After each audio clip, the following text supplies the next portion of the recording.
Seria essa uma das melhores câmeras custo-benefício de 2024 e 2025? Nikon Z30, eis uma concorrente direta à queridinha Sony ZV-E10. Essa câmera tem muitas features e recursos para bater de frente com a queridinha do momento, e é sim uma das melhores câmeras custo-benefício de 2025. Se você quiser saber mais, vem comigo.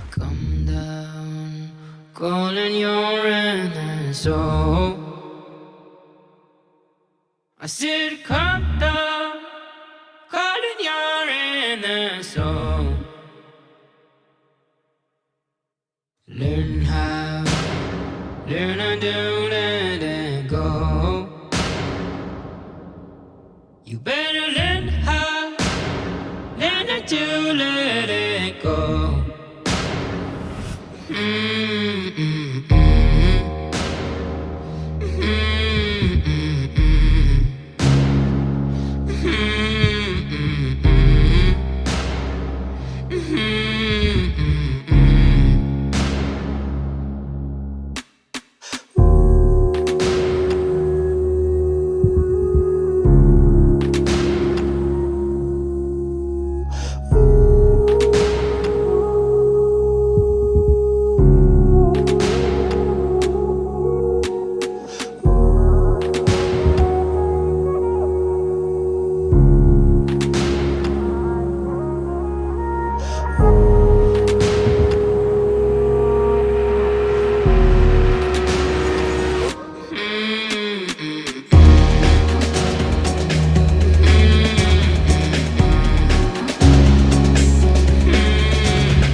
Eis aqui uma câmera com um sensor Super 35 ou um sensor APS-C, como chamam por aí, que basicamente significa que aqui dentro tem um sensor cropado, que é esse sensor quadradinho pequenininho, também conhecido como APS-C.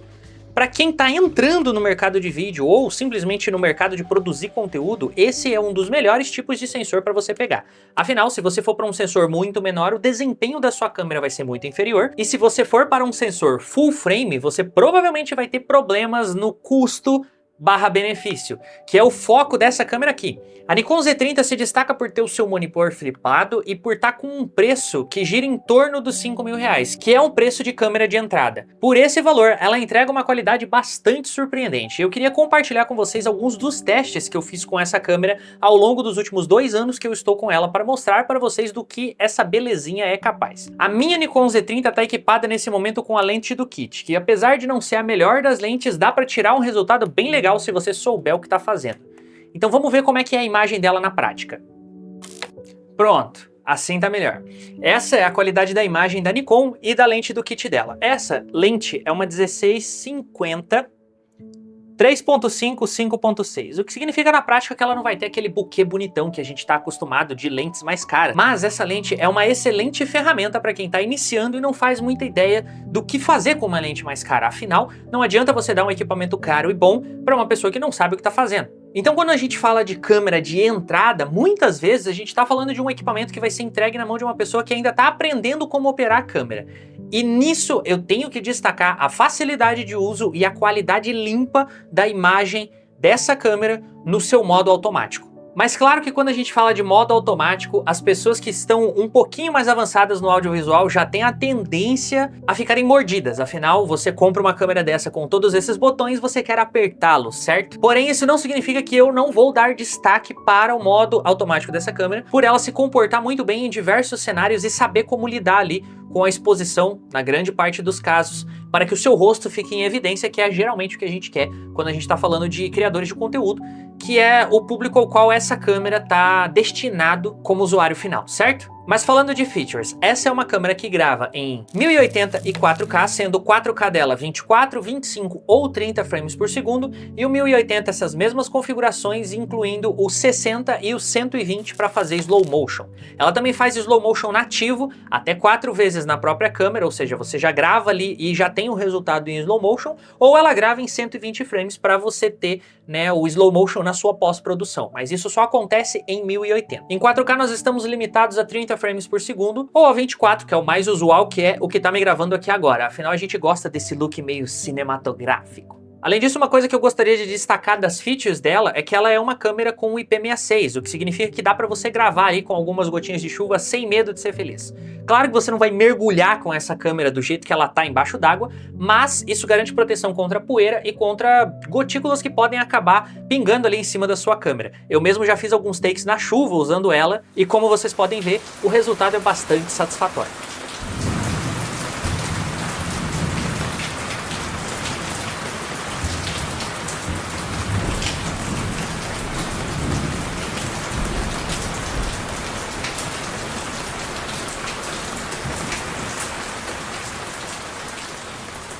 Além disso, essa câmera conta com um monitor flipado, que é basicamente um pré-requisito hoje em dia se você quiser se gravar. Além do monitor flipado, que como vocês podem ver aqui é essencial para quem vai gravar vídeos de si próprio, ela conta com essa luzinha vermelha na frente, além do retângulo vermelho em volta da tela para te indicar que tá gravando. O que, de novo, para quem grava a si mesmo é extremamente útil, para você saber que o seu take tá rolando e você não precisa se preocupar, né, em não saber se a sua câmera tá gravando porque o monitor dela não é flipado ou porque ela não tem a luzinha ali indicando isso. Além disso, um outro ponto de destaque é o microfone que está embutido nessa câmera, que apesar de não ter a qualidade excelente, bom, vocês podem julgar por si só. É um áudio bastante útil, principalmente se você souber fazer um tratamento na sua pós-produção para que a sua voz fique mais limpa, como eu fiz agora. Então vocês podem ver que o áudio da câmera é bastante utilizável, ou seja, é uma câmera que é basicamente run and gun. Você coloca o seu cartão de memória, a sua bateria e pode filmar do jeito que ela tá aqui. Mas isso não significa que ela não possa ser equipada com um equipamento melhor, como por exemplo um microfone direcional que se acopla ali no hot shoe da parte de cima da câmera e pode melhorar bastante a qualidade do seu áudio. Um outro ponto forte que eu gostaria de destacar é que essa câmera só vai gravar em 8 bits com 2 codecs apenas presentes, né, que é o H264 e o MOV H265, são os únicos formatos que você pode escolher trabalhar aí nos seus arquivos. Eu sempre recomendo deixar em MOV, particularmente por trabalhar com edição de vídeo. Seu arquivo pode até ficar um pouco mais pesado no final, mas a qualidade final é bastante superior. Além disso, o corpo dessa câmera é bastante interessante pelo seguinte motivo. Ele é extremamente fácil de manusear. Todos os controles que você precisa estão na ponta dos seus dedos. Na prática, você tem um dial na frente do seu indicador para abertura, um dial no seu dedão para o seu shutter e com o apertar de um botão aqui em cima você tem o seu ISO também no mesmo dial. Além do controle de superexposição aqui em cima, onde você pode controlar se você quer a sua imagem um pouquinho mais superexposta, um pouquinho menos superexposta.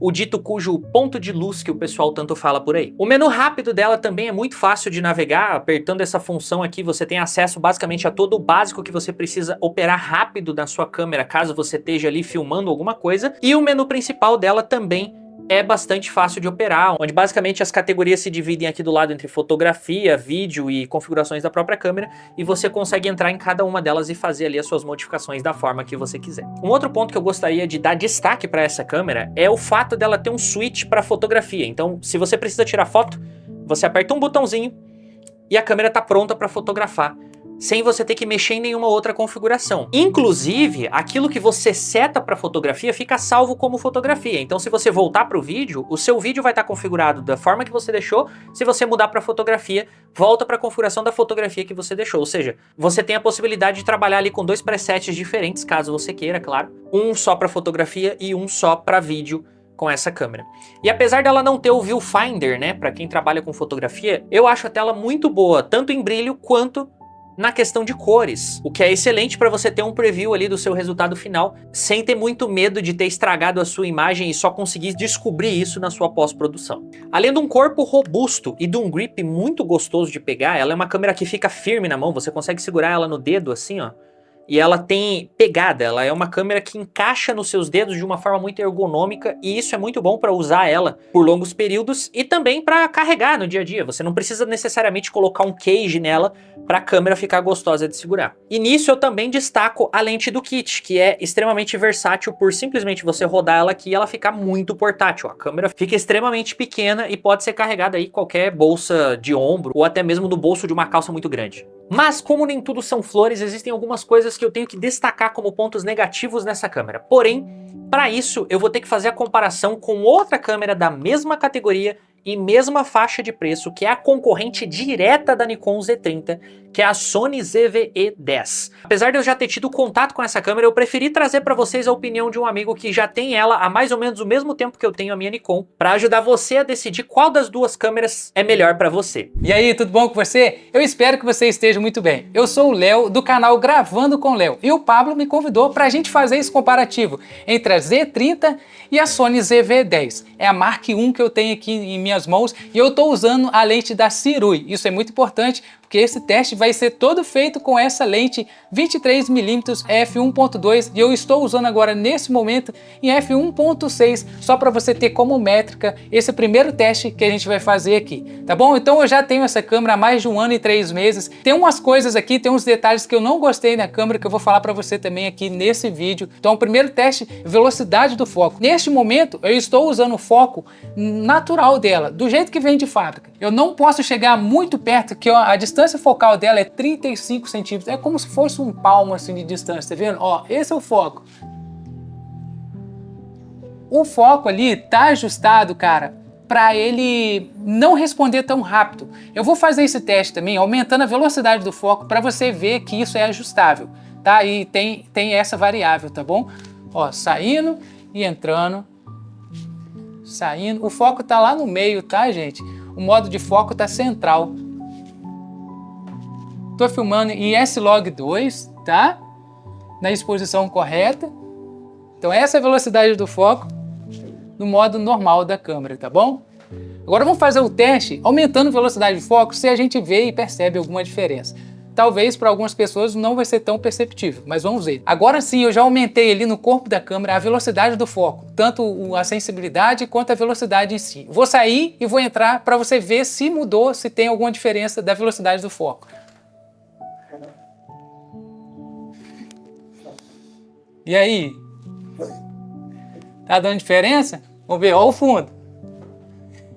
E aí, deu para perceber alguma coisa? Para foto, essa velocidade do foco ali é muito importante. Por quê? Quando a gente tira foto com essa câmera, a gente percebe que no olho, tá focando no olho. Mas quando você tira foto e você vai dar o zoom na foto, você vai ver que não focou ali milimetricamente no foco e tem a ver com essa velocidade do foco, tá bom? Isso é muito importante. Com a lente da Sony, isso não acontece. Aí você pode ficar despreocupado que você clicou, bateu a foto, vai cravar no foco, entendeu? Isso tem muito a ver com a lente, com a qualidade da lente, com a compatibilidade da lente com o corpo da câmera, entendeu? Então esse foi o primeiro teste de velocidade de foco, tá vendo? Fica bem mais rápido mesmo. Eu deixo, quando eu vou filmar, dependendo do take, não é tão legal a gente fazer isso tão bruscamente, porque senão o take não fica tão cinematográfico. Então eu deixo naquela configuração e aquela velocidade de foco. Agora, se tratando do autofoco da Nikon, assim como na Sony, você também tem como alterar a velocidade e eu também gosto de deixá-la mais lenta. Porém, como eu estou usando a lente do kit que já vem nativamente compatível com a câmera, talvez vocês notem que existe uma velocidade de foco maior na Nikon do que na Sony no caso deste teste de velocidade. Como vocês podem ver, eu me aproximo, depois eu uso a lente do kit ali na sua versão 50mm, ou seja, dando zoom máximo, para verificar se essa range de foco, né, ela permanece durante toda a extensão ali da lente. E como dá pra ver, quando eu tô me afastando, ó, eu continuo em foco, eu tiro o rosto, ela vai pra paisagem e agora quando eu tô correndo, o foco me alcança numa velocidade bem rápida. Ou seja, ambas as câmeras são extremamente satisfatórias no quesito autofoco. Agora eu tô tampando os meus olhos para fazer um teste em caso de showcase, né? Quando você coloca alguma coisa na câmera e você quer que ela foque no que tá na frente e não no seu rosto. Como vocês podem ver, de novo, muito satisfatório. Ou seja, em resumo, qualquer uma das duas câmeras que você for escolher, na questão do autofoco você está muito bem suprido, mas dependendo da lente, talvez o seu desempenho seja um pouco diferente.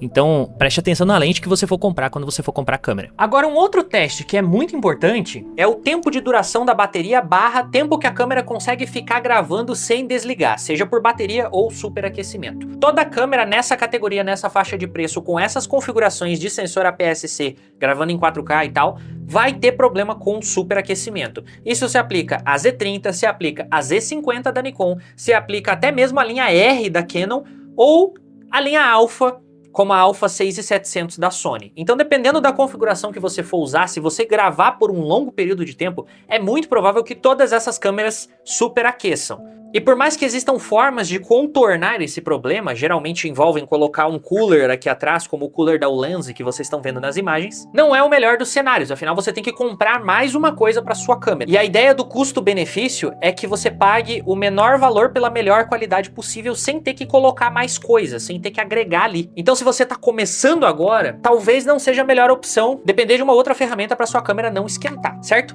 Mas aí você me pergunta, Pablo, quanto tempo ela fica até esquentar? Dá para mim gravar um vlog? Dá para mim gravar alguma coisa? E bom, eis os meus testes para responder isso para vocês. Gravando a 4K, 24 frames por segundo, a Nikon Z30 apresentou aí cerca de 40 minutos de gravação ininterrupta até que ela esquentasse antes da bateria se esgotar, certo? Ou seja, uma margem de segurança aí, se você for gravar uma entrevista ou alguma coisa do tipo, seria de mais ou menos 30 minutos até você ter que desligar a câmera ou parar a gravação contínua e dar um tempinho para ela esfriar e voltar de novo para não correr o risco de perder um trabalho ou alguma coisa assim porque a câmera superaqueceu. E esse aquecimento só vai acontecer nessa câmera em 4K. Quando você está gravando em 1080 até 60 quadros por segundo, esse tempo de superaquecimento pode ser superior a 1h30, de acordo com os meus testes, gravando alguns sets de música aqui em casa. Já gravei shows inteiros em 1080 30 quadros, e a câmera não só teve a duração da bateria maior que 2 horas, como também não esquentou durante esse período de gravação e me apresentou um arquivo final perfeitamente usável. Mas eu tenho que pontuar uma coisa aqui, que é um problema que essa câmera tem na minha opinião, que é o limite de gravação. Não importa o tamanho do cartão de memória que você coloque aqui, se você for gravar um vídeo em 4K nessa câmera, ela possui um limite de gravação de tempo de 2 horas e 14 minutos. Eu fiz a troca do cartão para fazer o teste se não era o tamanho do meu cartão, o espaço ou a velocidade de gravação, mas na verdade é uma limitação da própria câmera. 2 horas e 14 minutos é o máximo que você vai conseguir gravar de tempo contínuo com a sua câmera em 4K, 24 frames, 25 frames ou 30 frames. Mas claro que se você não tiver espaço de armazenamento no seu cartão de memória, talvez esse tempo diminua um tanto. E eu só queria reforçar que eu tô falando dessas características específicas de tempo de gravação contínuo e longo, porque são necessidades que eu tive que não foram atendidas por essa câmera em 4K, 24 frames. E eu sou uma pessoa muito prolixa na hora de falar e também um DJ, então eu gravo muitos sets que vão se estender aí por mais de 1h30 fácil, e para isso essa câmera não é a mais indicada, a não ser que eu esteja ok em abrir mão do 4K, uma coisa que eu não estou. Agora, e quanto a vlogs, que é de fato ao que essa câmera se propõe, como ela se sai? Bom, desde que eu comprei essa câmera, todos os meus vlogs foram gravados com ela, incluindo a maioria dos vídeos que vocês viram nesse canal nos últimos meses. Então vocês podem julgar tanto a qualidade quanto a capacidade de gravação dela por esses vídeos. E com relação à minha opinião pessoal sobre ela para gravação de vlogs, ela é uma ótima câmera. Você só precisa saber usar ela corretamente. Afinal, não importa muito o equipamento se você não souber utilizar da forma correta. E a gente tá falando de um equipamento semi-profissional, um equipamento de entrada, ou seja, você tá dando o primeiro passinho ali. E se você quer se tornar um profissional, você primeiro precisa saber o que fazer com o seu equipamento antes de gastar com um equipamento muito caro. E eu digo isso porque essa câmera versus um celular nas condições adequadas pode se sair tão bem quanto essa câmera versus uma FX3 ou uma 7 IV nas mesmas condições adequadas. A questão de saber usar o equipamento que você tem é o que mais vai influenciar na qualidade do seu produto final, independente do equipamento que você tenha. Mas enfim, voltando aos testes e comparações, vamos ver o desempenho dessa câmera no Rolling Shutter versus a sua concorrente direta ZV-10. A Sony ZV-10, ela capta a imagem no sensor dela, tudo na vertical assim. Então todos os registros de imagem dela é tudo assim linear, sempre na vertical. Por isso que quando a gente balança a câmera assim, ela fica esse aspecto gelatinoso. As câmeras que são mais profissionais, que captam tanto na horizontal quanto na vertical, você pode balançar que você não percebe essa gelatina. Só para ficar mais claro o que o Léo tá falando, esse efeito rolling shutter acontece por conta do jeito que a imagem é captada.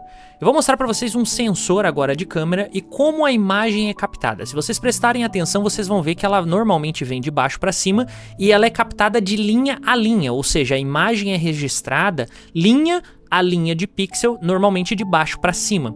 Como essa captação acontece numa determinada velocidade, se você movimentar a câmera muito rápido ou tiver um objeto em movimento muito rápido, a tendência é que você crie essas distorções na imagem. O nome que a gente dá para isso é rolling shutter. E isso acontece tanto no vídeo quanto na fotografia em movimento.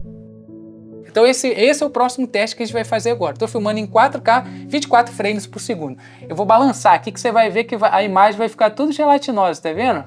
Agora eu vou passar para 4K, 30 quadros por segundo para ver se tem alguma diferença, se isso faz diferença na filmagem. Vocês perceberam que não tem diferença.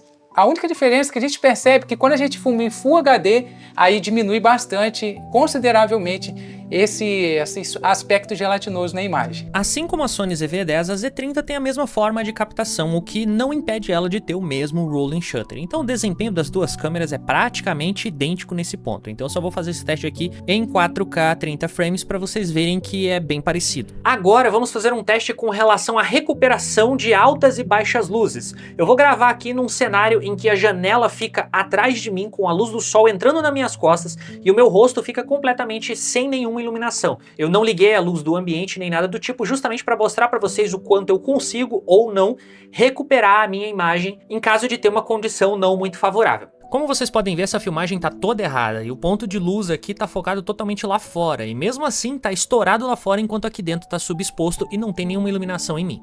Mas eu posso tentar recuperar tanto a parte de fora, como vocês podem ver, o que dá um resultado bastante satisfatório, mas eu também posso tentar recuperar a parte de dentro, que estouraria a parte de fora e traria grãos à tona. Apesar de que muito desse grão pode ser removido com color grading, ainda não é o melhor dos resultados. Então, seja como for, sempre deixe o ponto de exposição da sua câmera sempre superior na parte que você quer dar destaque. Nesse caso, fica mais fácil de recuperar esse ponto do que caso você exponha para baixo. Ou em termos leigos, é mais fácil você recuperar uma imagem que está muito brilhante e muito clara do que uma imagem que está muito escura e sem luz. Agora um exemplo da ZV-10, como vocês podem ver aqui, a exposição está correta, então é muito mais fácil de recuperar tanto as luzes de fora, que são as altas luzes, quanto se eu quisesse recuperar o que estava na parte de trás, que estaria mais escuro. Voltando à Z30, aqui agora vocês podem ver um outro exemplo, mas nesse caso eu expus corretamente a imagem para fazer um efeito silhueta. A imagem sem tratamento fica desse jeito. Vocês podem perceber que as sombras, apesar de estarem um pouco lavadas, porque eu gravei nesse caso com um perfil de cor mais neutro na câmera, eu consigo com a pós, com a coloração, trazer à vida esse take mostrando de fato os detalhes que eu queria, que é a parte de fora com a silhueta ali de dentro. Inclusive ainda falando de exposição, olha só, agora eu estou com a exposição correta aqui com a luz vindo da janela no meu rosto. Se eu virar ao contrário, que como eu disse antes, não é um bom cenário, né? A câmera nesse momento está no modo manual e com a mesma exposição da janela eu tenho a mesma recuperação aqui do meu rosto. Se eu virar para cá, a imagem fica muito melhor. Se eu virar para cá, a imagem não fica boa, mas isso não significa que eu perca a informação do meu rosto, porque como eu disse, agora eu estou com a exposição correta para a favor da janela. Entretanto, se eu tentar recuperar essa imagem aqui da janela, vocês vão ver que vai ser mais difícil, porque justamente a exposição está para essa direção, essa posição, nesse aspecto de cor, com a luz vindo de frente. Então aqui o meu tom de pele vai ficar bacana e tudo mais, mas aqui vai ficar ruim, vai ficar estragado e se eu tampar a luz da janela com o meu rosto, até melhora um pouco, mas, né, essa aqui que seria o pior do cenário, vocês vão ver que vai ter tipo um glow em volta da minha cara, justamente porque a luz tá batendo na lente aqui, fica esse aspecto esquisito e lavado, e eu também não consigo recuperar direito a informação ali de fora, então eu teria que expor de novo de uma forma diferente. Agora uma coisa que é muito relevante para quem faz vlog, afinal a gente não vloga sempre só de dia, que é o desempenho dessa câmera em baixa luz. E uma coisa que eu posso adiantar para vocês é que, assim como a Sony ZV-10, se você souber utilizar o ISO dela da forma correta, você tem uma câmera que é perfeitamente utilizável em baixa luz. Mas aqui eu vou testar ela numa condição extrema para vocês entenderem a que ponto que a ISO dela começa a se tornar um problema de ruído que você vai ter que eliminar na sua edição ou pós-produção.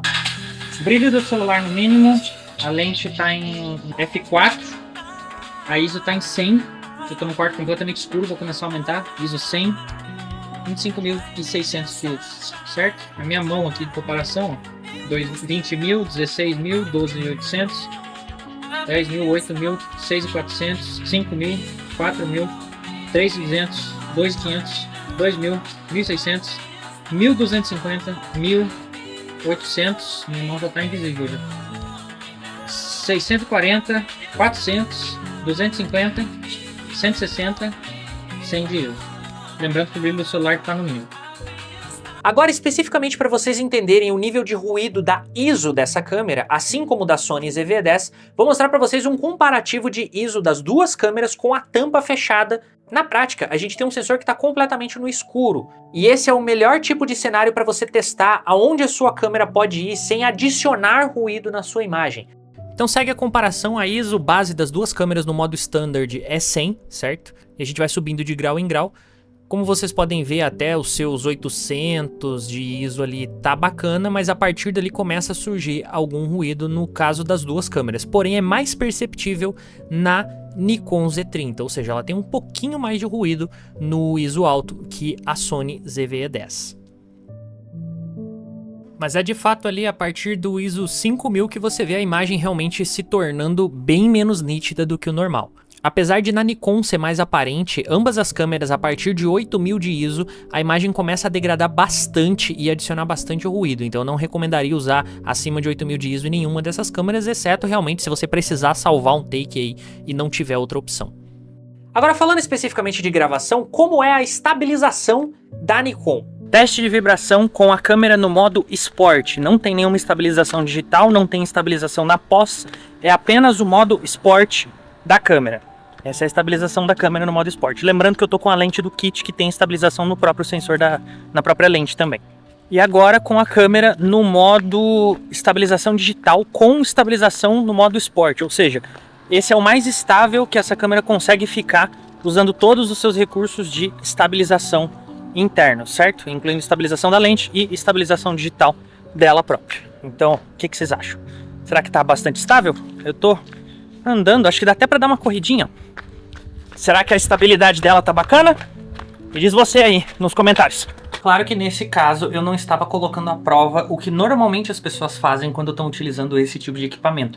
Porque quando a gente fala de estabilização, geralmente é porque você quer fazer um take. Então agora eu vou pegar a Z30 e vou fazer alguns takes mostrando para vocês a diferença da estabilização dela ativada e da estabilização dela sem nenhuma ativação. Aí vai ficar mais fácil para vocês entenderem. E esse, nesse momento, já é um bom exemplo. Porque quando a gente tá falando, geralmente se você tá andando ou coisa do tipo, você não vai estar andando igual um maluco, igual eu tava fazendo ali, correndo. Você vai andar meio que cuidando, né, para onde você tá andando, para não movimentar muito o braço, assim como quando você vai fazer movimento, você vai fazer um movimento ali pensado, né, pelo menos se você sabe o que tá fazendo, geralmente essa metodologia que você vai usar, você vai fazer um movimento ali pensado e tal, com um pouco mais de cautela, né, cuidando ali para não tremer muito, e aí a estabilização da câmera ela é para te ajudar com isso. E claro, se você quiser realmente fazer um movimento, você vai precisar de um gimbal, isso é normal com todas as câmeras, né, se quiser fazer um movimento mais rápido, alguma coisa que precise realmente ali, que seja bem smooth, bem liso, bem cinemático, né?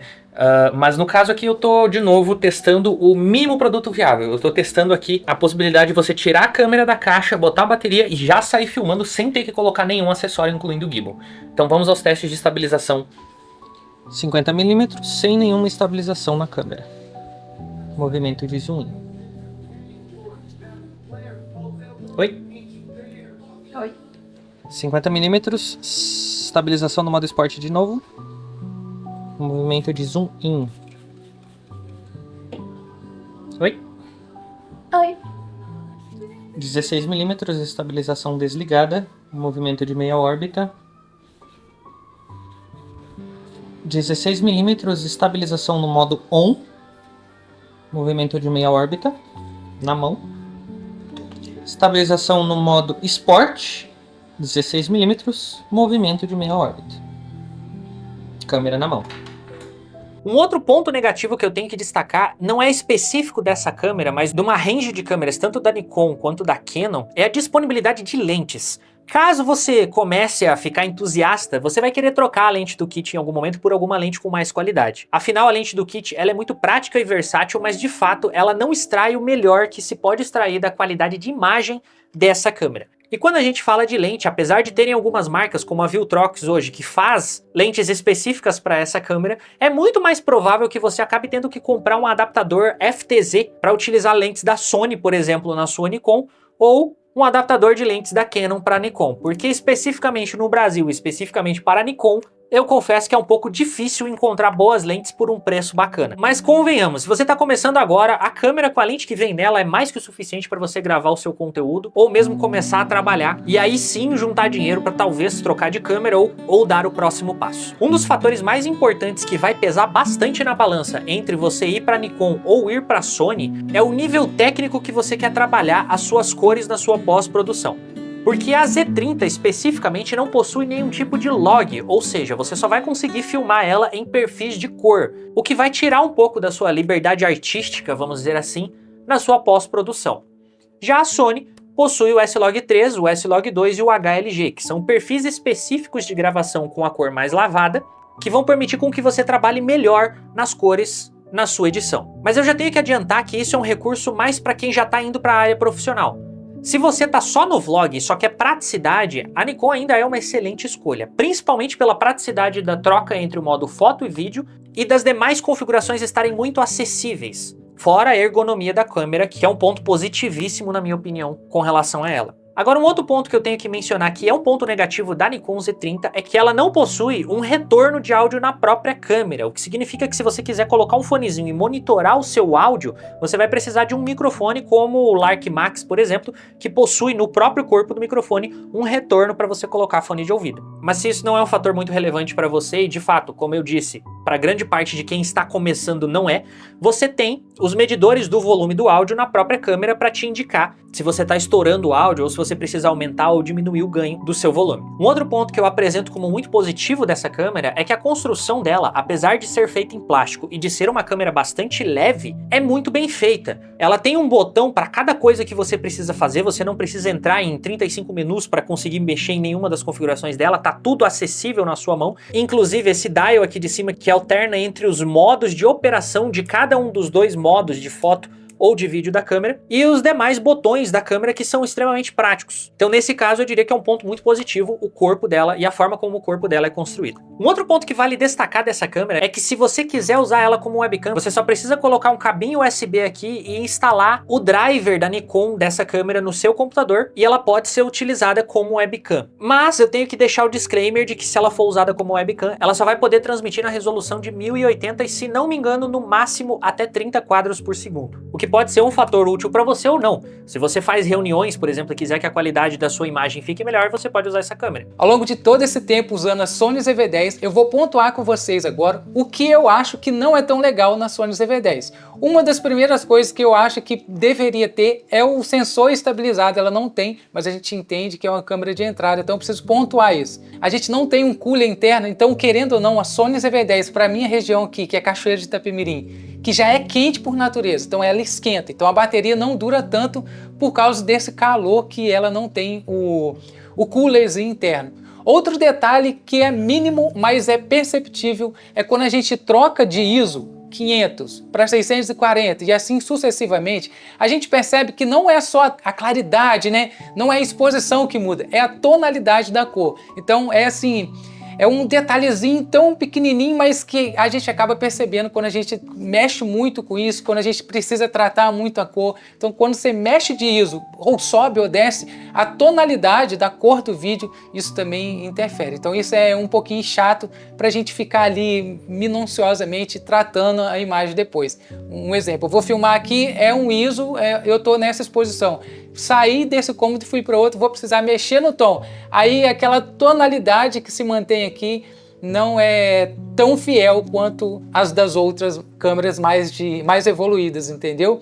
E outra coisa muito importante também é que ela não filma em 10 bits, ela só filma em 8 bits. Então, para você que quer mexer com cores, para você que quer fazer a imagem profissional, essa câmera de entrada supra a necessidade, sim, mas nunca vai barrar uma câmera que tem o 10 bits. Então isso fica muito aquém dessas câmeras mais avançadas. Lembrando que é uma excelente câmera, dá pra gente ganhar a vida com ela. Muitas pessoas começam ganhando a vida no audiovisual com um celular na mão. As duas câmeras possuem pontos positivos e negativos. Então, na minha opinião, para quem é a Nikon Z30? Ela é para quem cria conteúdo, ela é para quem faz vlog, ela é para quem tem canal no YouTube e precisa de uma câmera com uma qualidade superior. E sim, ela também é para você que é do audiovisual e está iniciando a sua carreira como profissional da área do audiovisual. Mas se a ideia é ser profissional, sinceramente, eu recomendaria a ZVE10 ao invés da Nikon Z30, por conta das features associadas a tratamento de cor, como o S-Log, e também a grande compatibilidade de lentes que a Sony possui suporte hoje. E com a ZV10, que foi que abriu as portas para eu trabalhar definitivamente com audiovisual. E a cada dia a gente vai aprendendo, a gente vai pegando mais macetes e a gente vai se aprimorando, com certeza, vendo as pessoas, um ajudando o outro. E espero que esse vídeo tenha aberto a sua mente quanto às câmeras que a gente apresentou. E qualquer dúvida que ficou, pode escrever no comentário aí, que a gente vai ter um enorme prazer de sanar essa dúvida sua. Tá bom? Obrigado, Pablo, pelo convite, a sua audiência. Um excelente dia para todos nós e que a gente sempre almeja buscar o conhecimento. Então é isso, espero que esse vídeo tenha sido útil para você. Um excelente dia e tudo de bom para todos nós. Tchau!